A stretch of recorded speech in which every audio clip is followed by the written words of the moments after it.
Vamos a abrir la Biblia, hermanos, en el libro de Génesis. Nos encontramos en el capítulo número 46 y vamos a leer los versículos que corresponden en la continuación del estudio que estamos desarrollando en este primer libro de la Biblia.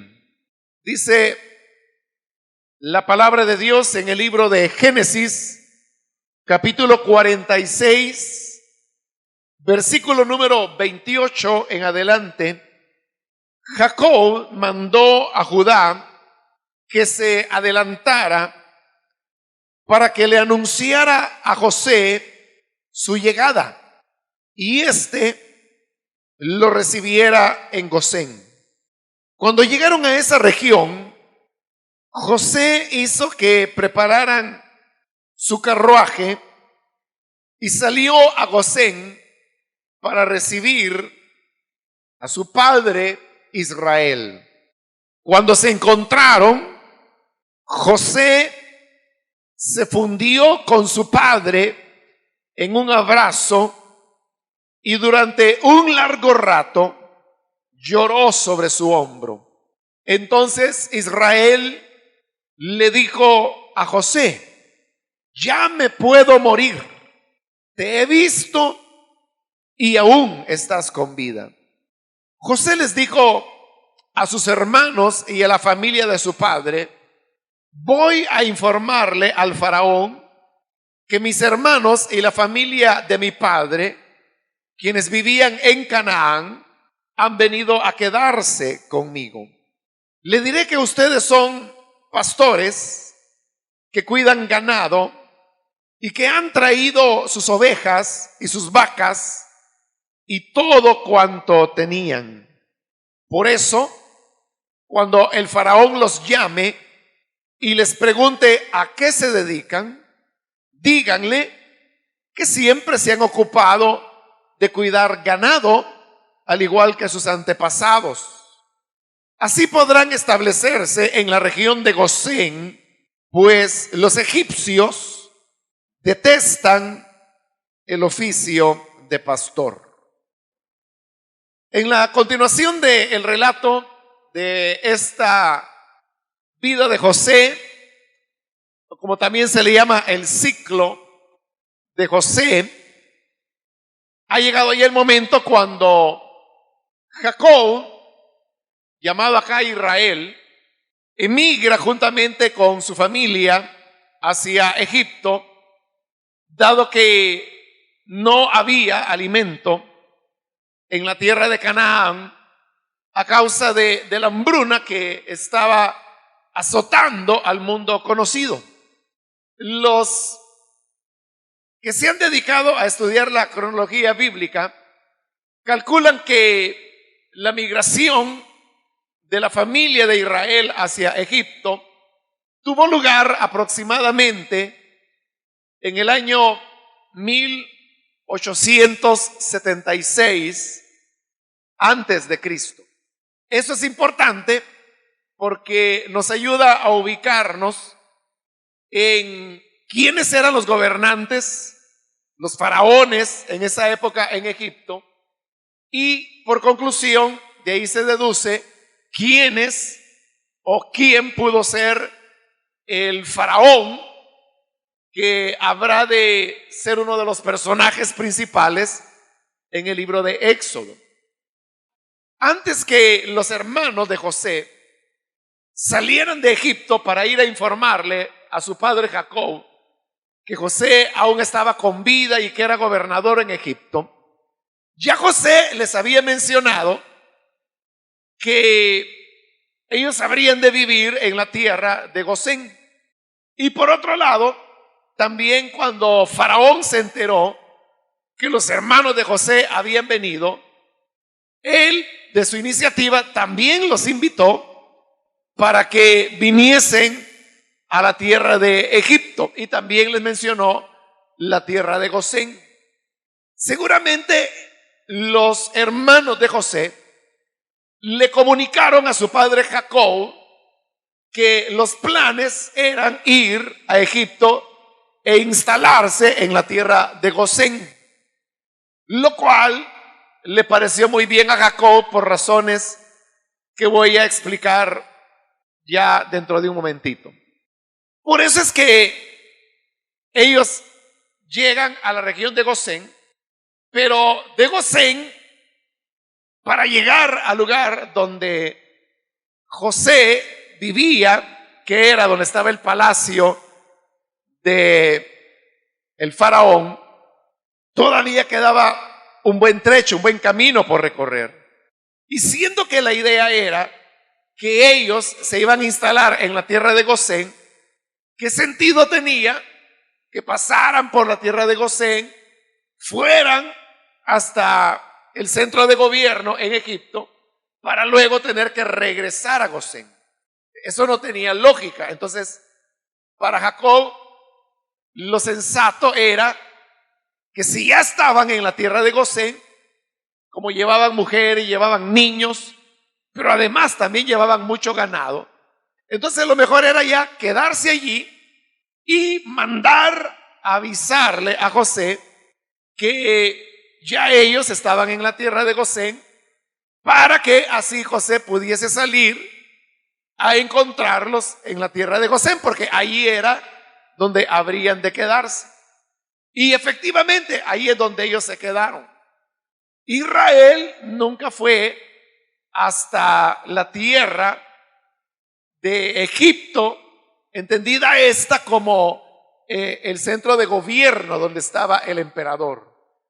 Quienes van a ir para saludar y agradecer la hospitalidad del faraón es Jacob y 5 de sus hermanos, que José habrá de escoger, pero nadie más.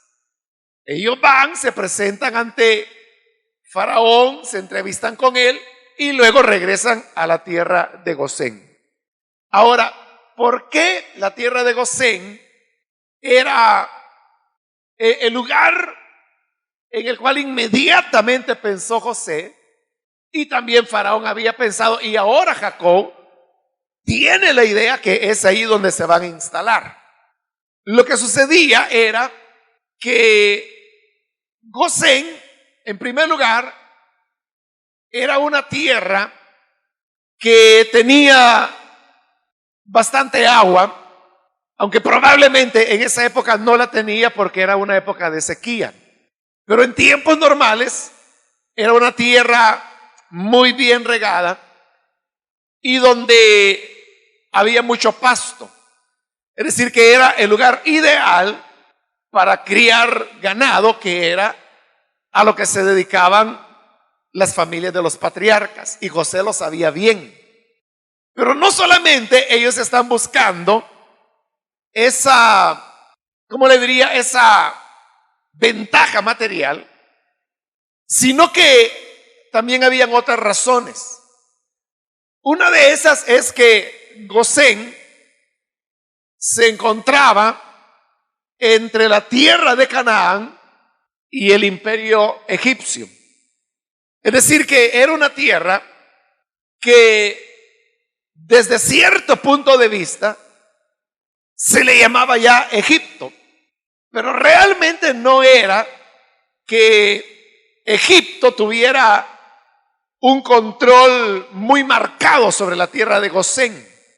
Lo que sucedía era esto. Recuerde que hemos dicho que aquí estamos aproximadamente en el año 1876 antes de Cristo. En esa época, las fronteras no tenían tanta importancia como la tienen hoy en día, y por la misma razón tampoco había una conciencia entre las naciones de dónde exactamente pasaba la línea fronteriza. O sea, no es como hoy en día que las fronteras de los países están exactamente delimitadas, y ahora sobre todo cuando existe estos aparatos que le llaman sistema de posicionamiento global, que si usted tiene uno de ellos le puede decir exactamente en qué lugar del planeta usted se encuentra. Entonces, con eso ahora se pueden hacer medidas exactas y establecer en milímetros, en detalle, dónde una frontera pasa. Pero eso es ahora. En esa época no.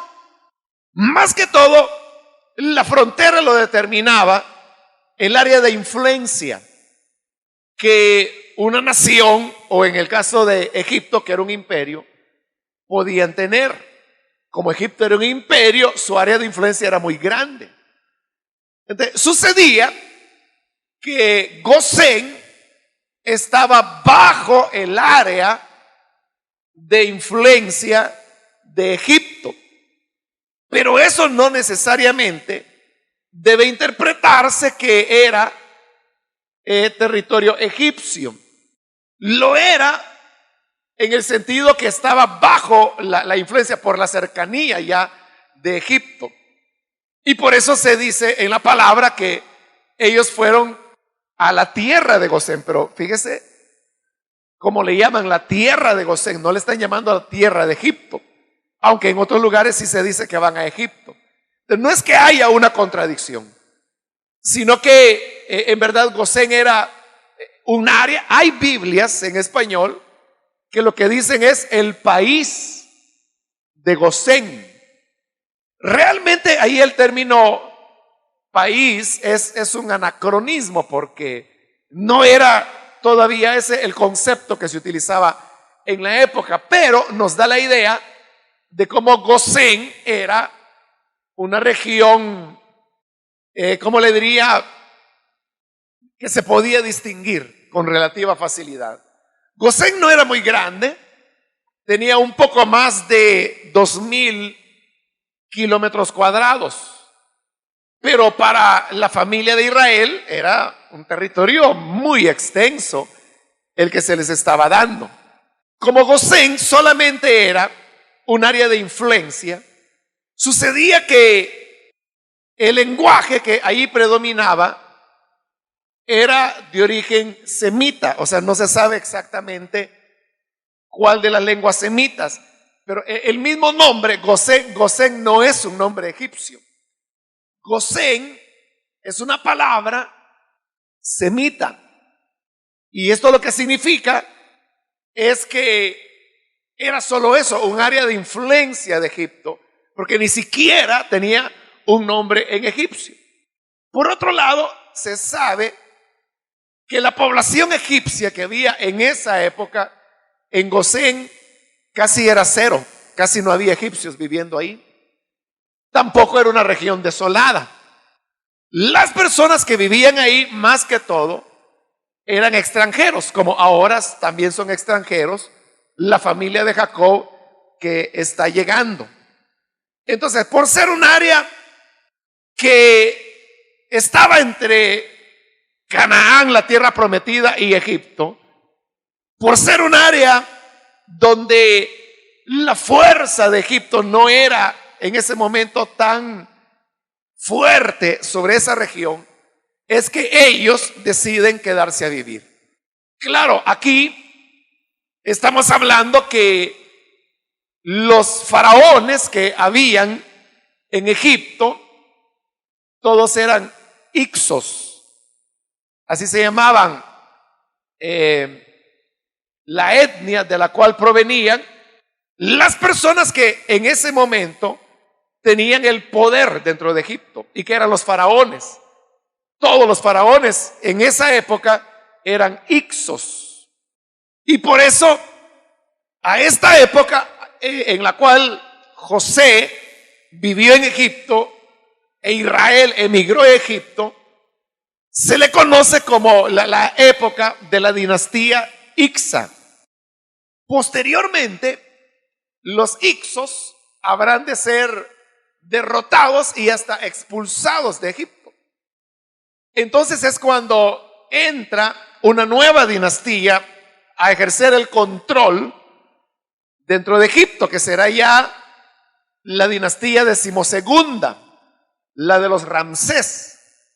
Ellos son los que van a consolidar la fuerza de Egipto y se van a expandir de tal manera que Gosén, después de ser solamente un área de influencia de Egipto, se convierte en parte integral del territorio egipcio.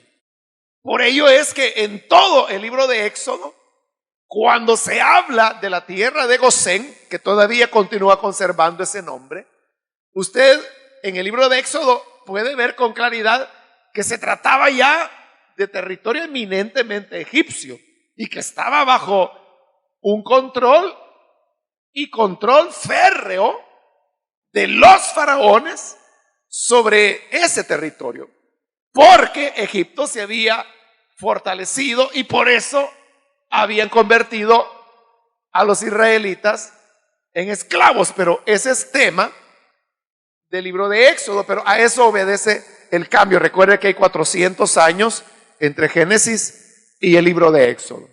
Pero en este momento esas eran las condiciones. Y por eso es que era el lugar ideal para vivir, porque en cierta manera mantenían una distancia de Egipto, estaban en un lugar ideal para la crianza del ganado y mantenían ellos su identidad como pueblo de Dios. Es decir, ahí se van dando los componentes que hemos mencionado en una ocasión anterior, que llegarán a convertir a esto que en este momento es como un clan familiar, el clan de Israel, en una nación. Pero gracias a esas condiciones que se vivían en Gosén y que en un estudio pasado las enumeramos una a una. Jacob envía entonces a Judá para que vaya y llegue hasta donde está José y le informe que su padre está llegando ya a la tierra de Gosén. Y dice el versículo 29, José hizo que prepararan su carruaje y salió a Gosén para recibir a su padre Israel. Entonces José sale para ir y encontrarse con su padre, a quien tenía 22 años de no ver. Y Jacob también tenía 22 años de haber llevado la carga y el dolor de pensar que su hijo José estaba muerto. Ahora, en el versículo 29 continúa diciendo, cuando se encontraron. En el hebreo realmente lo que dice es cuando se le apareció. O sea, cuando José se le apareció a Jacob. Pero en el original hebreo así dice, porque entiende la escena. Jacob está en Gosén y José viene hacia Gosén para encontrarse con su padre. Entonces dice, cuando se le apareció. Ahora, esa expresión en hebreo, cuando se le apareció, es importante hacerla notar. Lastimosamente que cuando se hace la traducción al español, se pierde, ¿no?, la fuerza de la palabra. Pero lo que sucede es que en todo el libro de Génesis, esa expresión se apareció, se utiliza solamente para Dios. Cuando Dios se apareció a Abraham, por ejemplo, cuando Dios se apareció a Isaac, cuando Dios se apareció a Jacob, que ha sucedido varias veces. Entonces, siempre la expresión se usa con la gloria que acompaña a Dios cuando se aparecía a los patriarcas. Pero esta es la única vez en que esa expresión que se usa solo para Dios, hoy se está utilizando para José. ¿Por qué una expresión que es o ha sido de uso exclusivo para Dios y lo seguirá siendo, por qué ahora se le está aplicando a un humano, a José? Es porque esa fue la impresión que Israel tuvo cuando vio a su hijo.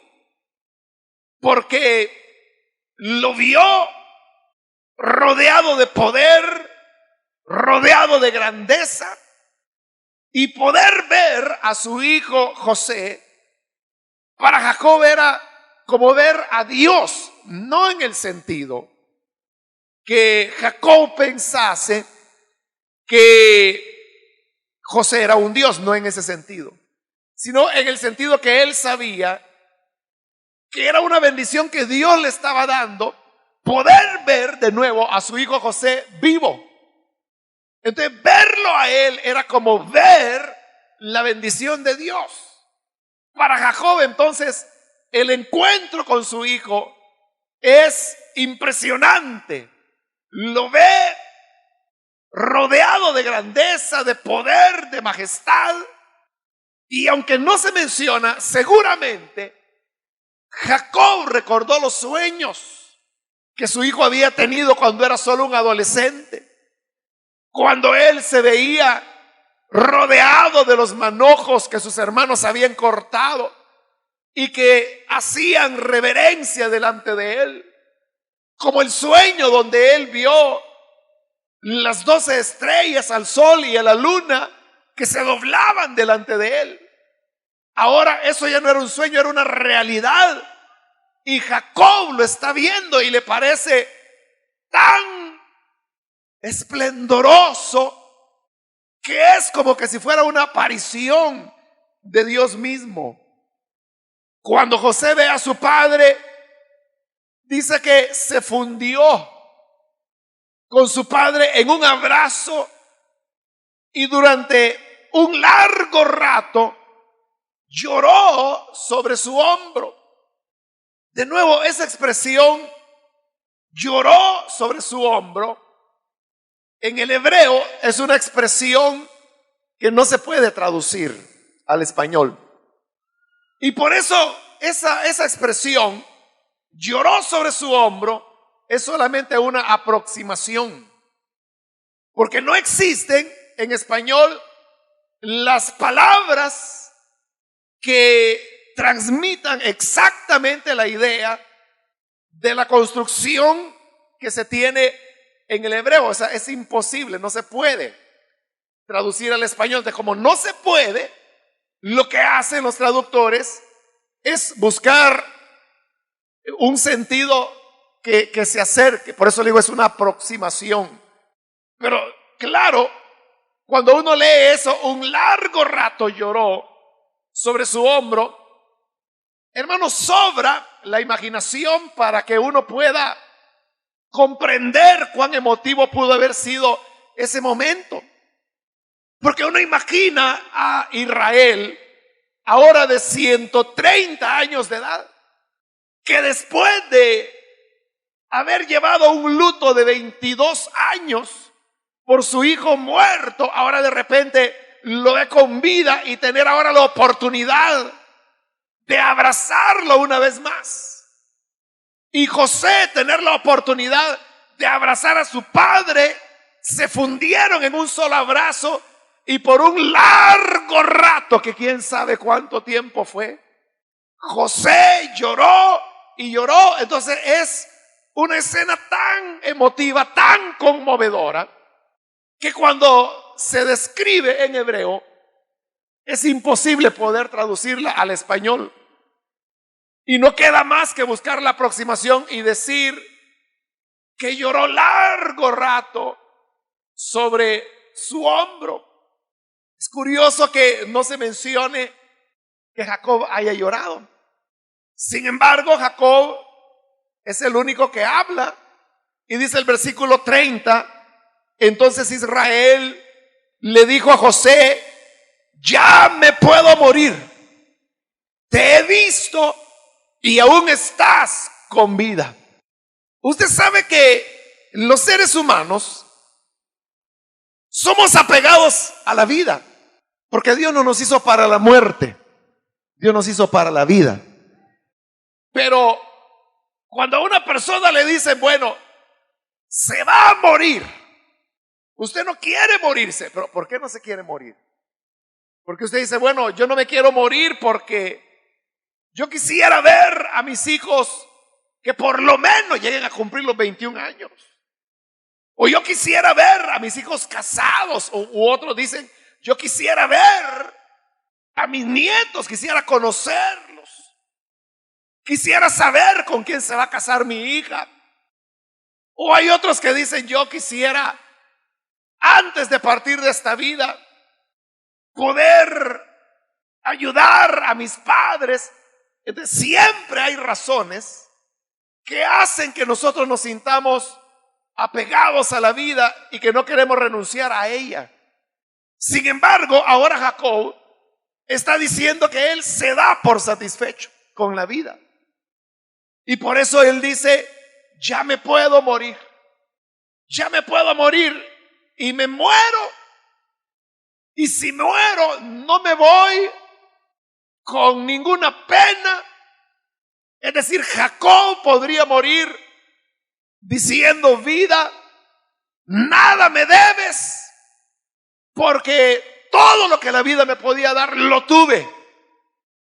Pero lo que Jacob está teniendo ahora es el encuentro de su hijo, el ver a su hijo una vez más. Y eso para él es lo que completa el sentido de su vida. Ahora, note cuán grande era el amor que Jacob tenía hacia su hijo. Porque muchas veces nosotros confundimos el amor con el egoísmo. O creemos que el egoísmo que tenemos es amor.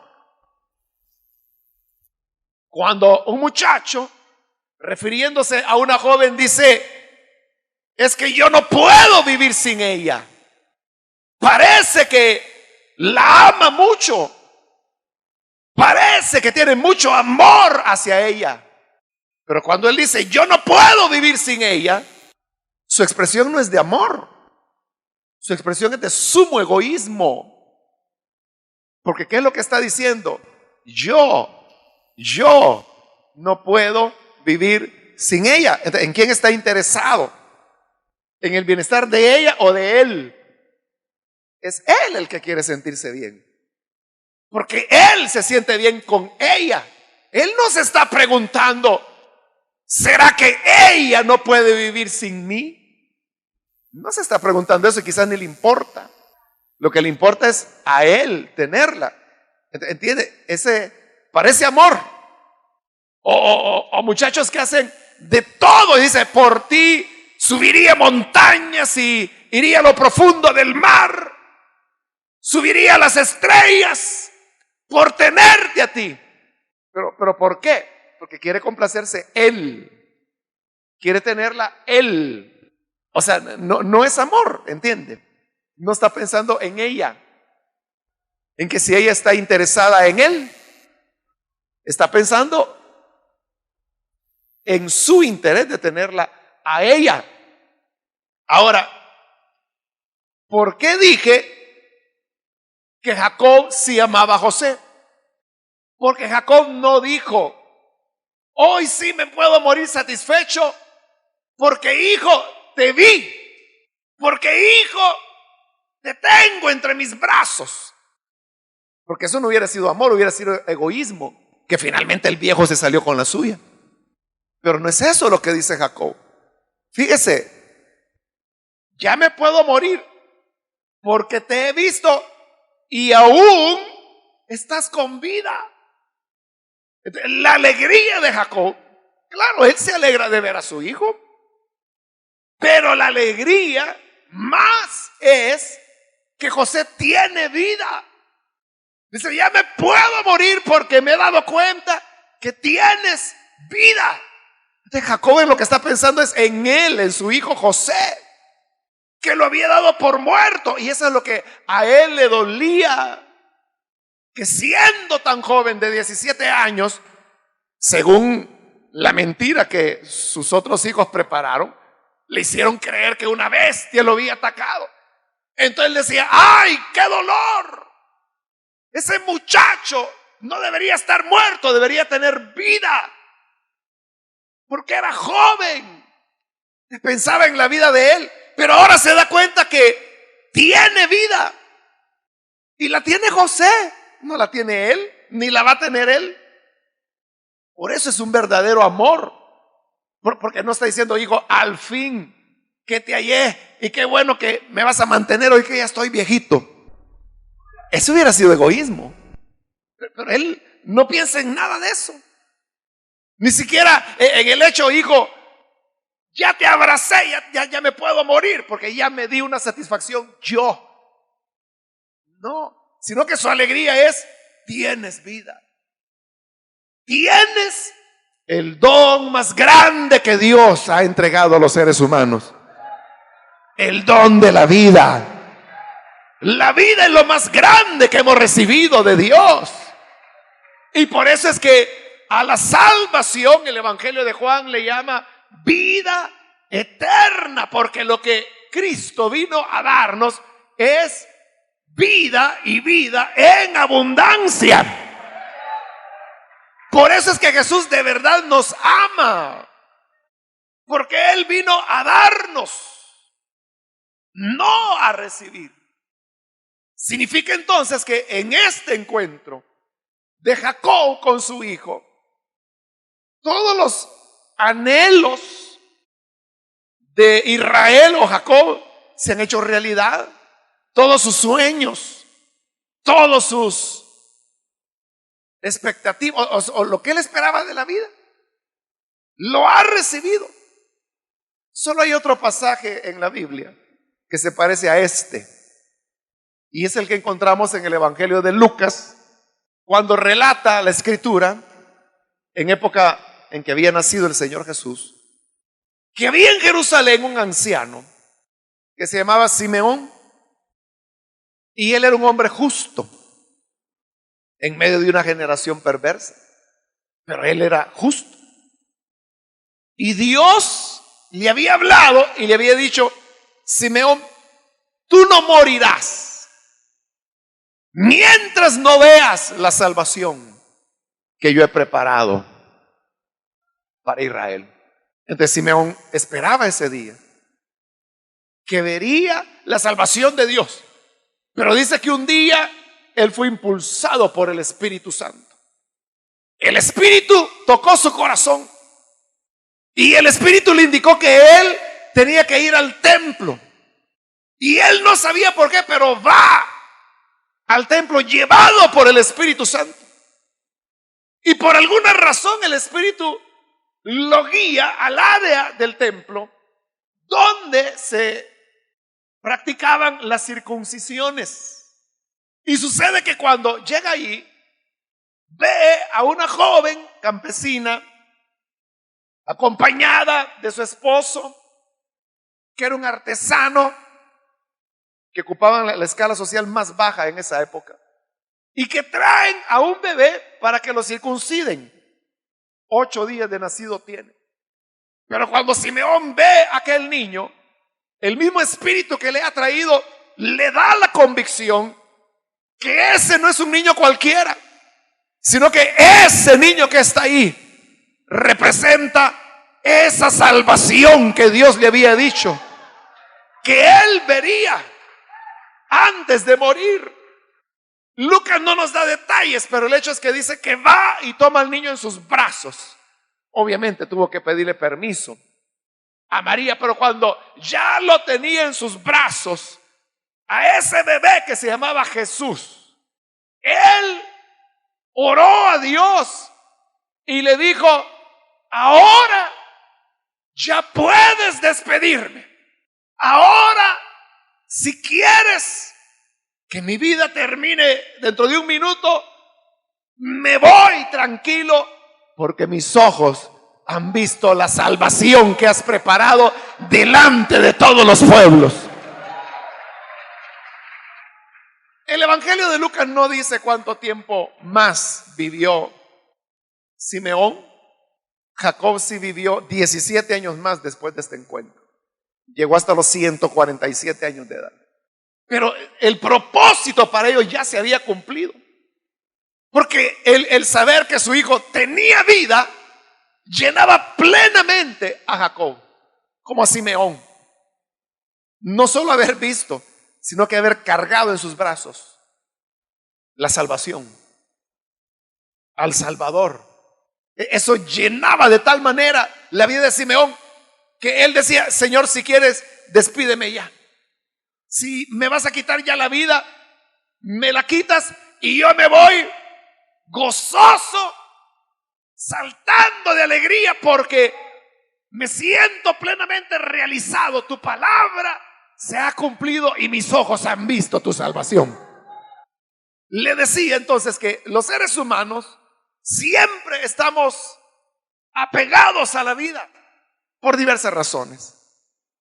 Pero una de las razones es cuando los seres humanos sienten que en su vida no han logrado realizar las cosas más importantes. Sienten que la vida se les pasó rápido y que la vida se les fue en cosas sin importancia, que no valían la pena, que gastaron su juventud mal, oportunidades desaprovechadas, etcétera.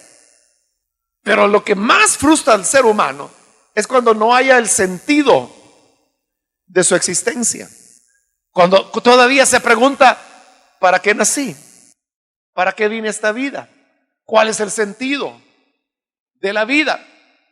Pero el sentido de la vida es que el hombre pueda tener un encuentro con la salvación de Dios. Eso es lo que Pablo explica cuando él da su sermón en la ciudad de Atenas, en el Areópago. Y él dice que Dios hizo a todos los hombres de una sola carne, de una sola sangre. Y les fijó, dice, el tiempo de su vida y los lugares donde cada quien iba a vivir. Y dice, ahí dice, ¿por qué le dio vida a los seres humanos?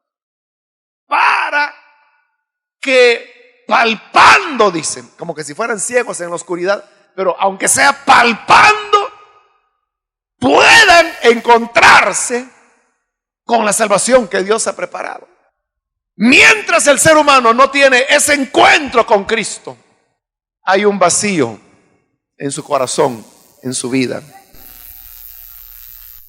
De ahí las palabras de Agustín, cuando él escribe sus confesiones, bien conocidas las palabras de él, cuando dice: nuestra alma no alcanzará la paz hasta que descanse en ti. El ser humano no va a encontrar su realización.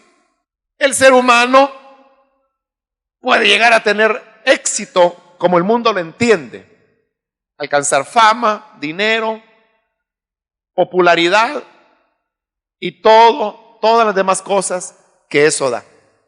Pero eso no va a llenar al ser humano. Eso no le va a satisfacer. Pero cuando una persona se encuentra con Cristo, esa persona, como Jacob, al ver a su hijo vivo, que tenía vida, entonces ahora le podía decir: ya me puedo morir. Por eso es que el cristiano es el único que con Pablo puede decir: para mí el morir es ganancia.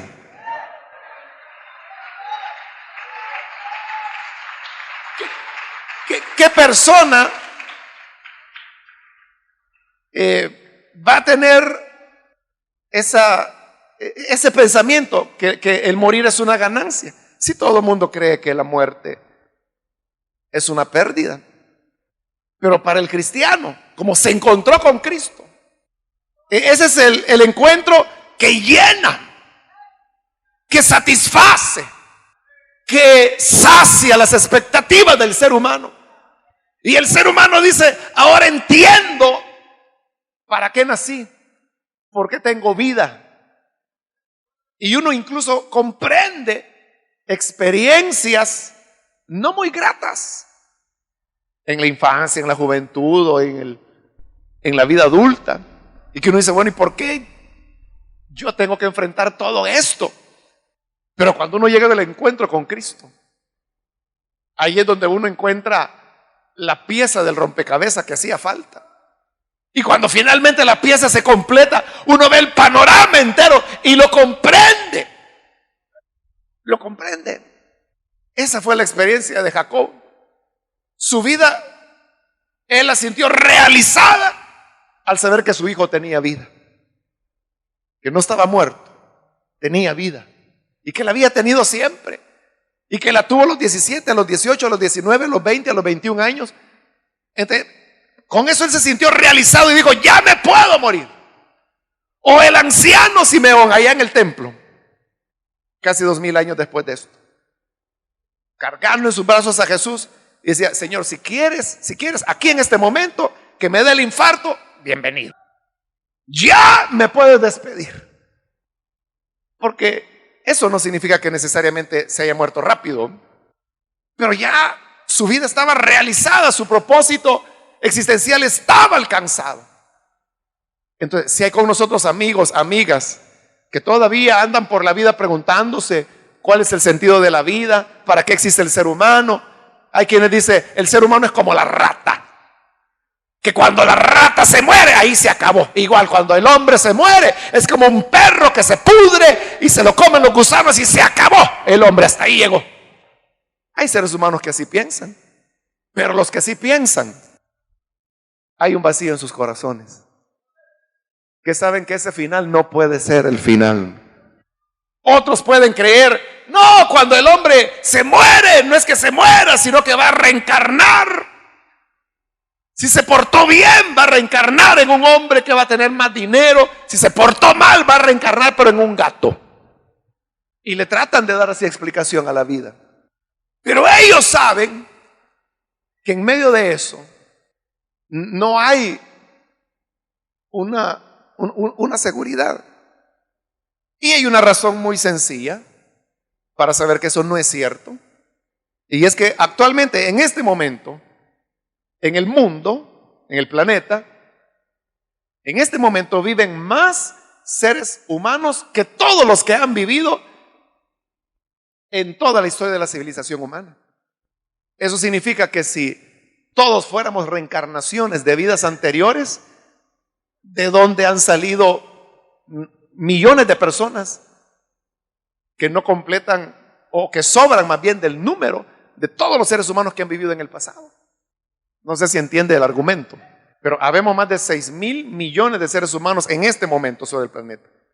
Y si usted cuenta todos los seres humanos desde el inicio de la civilización humana, ya sea que usted lo quiera poner en Adán o en el Homo sapiens, hasta el que está naciendo en este momento, no le van a salir 6,000 millones, sale mucho menos. Entonces, ¿de dónde están las almas de todos los que estamos con vida en este momento? Y de todos los que están naciendo en este momento, que parece una fábrica que nunca para, ¿no? Entonces, la reencarnación cae por su mismo peso. Pero sea lo que sea la explicación que el ser humano quiera darle, otra vez las palabras de Agustín, no tendremos paz hasta que nuestra alma descanse en ti.